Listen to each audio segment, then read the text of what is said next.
Hi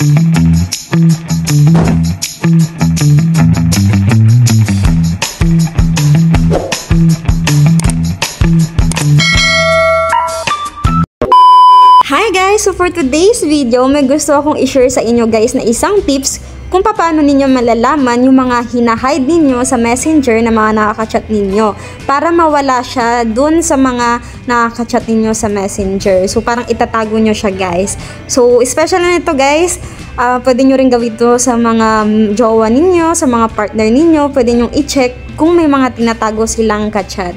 So kung gusto niyo guys malaman, ayan, i-open nyo lang guys yung messenger ng taong yon.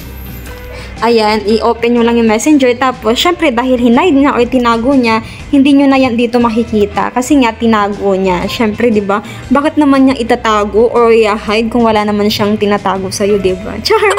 Ayan, guys. Pero kung gusto mo pa rin i-check, pumunta ka lang dun, guys, sa 3 lines sa gilid. Tapos, pumunta ka sa settings.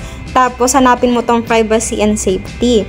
Tapos, dito mo na yan guys makikita itong hidden contacts. Nakalagay dito, hide people from your suggested contacts.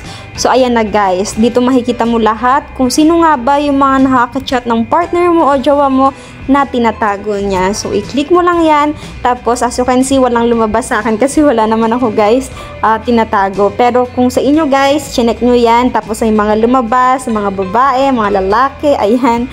So, dyan na yan guys. Ibig sabihin, tinago niya yan para hindi lumabas na ka-chat niya sa messenger dito. Para hindi siya lumabas dito. Ayan. So, ayan guys, i-check mo na rin. Wala namang masama kung i-check mo. Ayan, gora ka na. So, ayan guys, i-try mo na rin.